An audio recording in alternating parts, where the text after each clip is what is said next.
जय हिंद। देखिए, जो भी लोग यूपी पुलिस एसआई यानी दरोगा भर्ती की तैयारी कर रहे हैं, उनके लिए एक बहुत बहुत बड़ी खबर है। बल्कि कह सकते हैं कि ये एक ब्रेकिंग न्यूज़ है। भर्ती बोर्ड ने एग्जाम पैटर्न को लेकर जो भी कंफ्यूजन था, वो अब पूरी तरह से साफ कर दिया है। तो चलिए इस नए बदलाव को ना एकदम बारीकी से समझते हैं, हर एंगल्स। तो ये देखिए, ये जो खबर आप देख रहे हैं, ये लखनऊ से आई है और यही हमारे आज के पूरे विश्लेषण का बेस है। और इसकी हेडलाइन देखिए, बिल्कुल साफ साफ एकदम सीधे शब्दों में लिखा है, पुलिस भर्ती परीक्षा 400 अंकों की होगी। बस यहीं से सारा खेल, सारे समीकरण बदलने वाले हैं। तो सवाल अब ये उठता है कि भाई इस नए फॉर्मेट का आखिर मतलब क्या है? क्या ये सिर्फ कुछ नंबरों का इधर उधर होना है, या फिर ये एक बहुत बड़ा इशारा है कि तैयारी का पूरा तरीका ही बदलना पड़ेगा? देखिए, सबसे पहले तो ये बात एकदम साफ कर लें कि ये कोई अफवाह नहीं है, कोई अटकलें नहीं चल रही हैं। पुलिस भर्ती बोर्ड ने सब इंस्पेक्टर पदों के लिए बाकायदा ऑफिशियली नए दिशा निर्देश जारी किए हैं। तो ये एक पक्का आधिकारिक बदलाव है और इसे ठीक से समझना तैयारी को सही दिशा में लाने के लिए पहला कदम है। तो अब आते हैं इस बदलाव के बिल्कुल सेंटर में, यानी उन आंकड़ों पर, उन नंबर्स पर, जो सिर्फ तैयारी ही नहीं बल्कि शायद आखिर में रिजल्ट भी तय करेंगे। तो चलिए इन नंबर्स को एक एक करके डिकोड करते हैं। तो सबसे बड़ा और सबसे पहला चेंज ये है कि परीक्षा अब होगी पूरे 400 नंबरों की। जी हाँ, 400 मार्क्स। इसका सीधा सा मतलब है कि कंपटीशन का जो स्केल है वो अब पहले से कहीं बड़ा हो गया है। और हाँ, इन 400 नंबरों तक पहुंचने के लिए 160 सवालों का एक चक्रव्यूह भेदना होगा। कुल 160 सवाल। इसका मतलब अगर आप हिसाब लगाएं तो हर एक सवाल अब 2.5 नंबर का है, 2.5 मार्क्स। यानी अब आपका हर एक जवाब पहले से कई ज्यादा कीमती, कई ज्यादा इंपॉर्टेंट हो गया है। अच्छा, अब बात करते हैं टाइम की। इन 160 सवालों को सॉल्व करने के लिए कुल कितना टाइम मिलेगा? तो जवाब है 120 मिनट, यानी पूरे पूरे 2 घंटे। तो चलिए एक बार पूरी तस्वीर को एक साथ देखते हैं। 400 नंबर, 160 सवाल और टाइम सिर्फ 120 मिनट। और रुकिए, इसमें एक और बहुत जरूरी बात है कि ये एग्जाम ऑनलाइन नहीं बल्कि ऑफलाइन होगा। मतलब OMR शीट पर जवाब देने होंगे।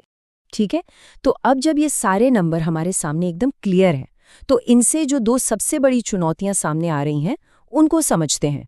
पहली चुनौती है टाइम का प्रेशर और दूसरी है एक सॉलिड स्ट्रैटेजी की जरूरत। यहाँ पर टाइम का प्रेशर जबरदस्त है। सोचिए, 160 सवाल और सिर्फ 120 मिनट। हिसाब बिल्कुल साफ है, हर सवाल के लिए 1 मिनट भी पूरा नहीं मिल रहा है। तो अब खेल सिर्फ ये नहीं है कि जवाब आता है या नहीं, खेल ये है कि कितनी तेजी से सही जवाब तक पहुंचते हैं। सिलेक्शन का पूरा दारोमदार अब स्पीड और एक्यूरेसी पर आ गया है। और दूसरी बड़ी चुनौती वो है एग्जाम का ऑफलाइन होना। देखिए, OMR शीट पर गोला भरने में जो एक एक सेकंड लगता है ना, वो अब बहुत कीमती है।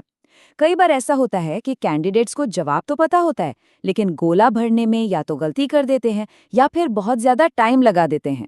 तो अब इस स्किल में मास्टर बनना उतना ही जरूरी हो गया है जितना कि पूरा सिलेबस खत्म करना।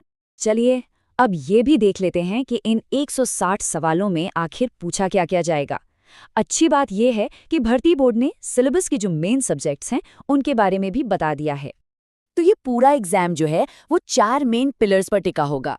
पहला है सामान्य हिंदी, दूसरा है सामान्य ज्ञान जिसमें मूल विधि और संविधान जैसे बहुत इंपॉर्टेंट टॉपिक्स हैं, तीसरा है न्यूमेरिकल और मेंटल एबिलिटी, और चौथा है मेंटल एप्टीट्यूड यानी लॉजिकल एग्जाम। और हाँ, ये माना जा रहा है कि चारों सेक्शन का वेटेज बराबर होगा। तो इसका मतलब ये है कि किसी भी एक सब्जेक्ट को हल्के में लेना बहुत भारी पड़ सकता है। तो ठीक है, अब जब पूरी पिक्चर क्लियर हो गई है, पैटर्न समझ आ गया, सिलेबस पता चल गया, तो अब सबसे जरूरी सवाल पर आते हैं। अब आगे क्या करना है? इस नए पैटर्न के हिसाब से अपनी तैयारी को कैसे बदलना होगा? तो अब जो स्ट्रैटेजी बनेगी वो इन 4 बातों पर बननी चाहिए। नंबर 1, स्पीड और एक्यूरेसी पर फोकस, क्योंकि टाइम ही सबसे बड़ा चैलेंज है। नंबर 2, ऑनलाइन से ज़्यादा अब ऑफलाइन मॉक टेस्ट पर ध्यान देना होगा ताकि एग्जाम वाला असली माहौल मिल सके।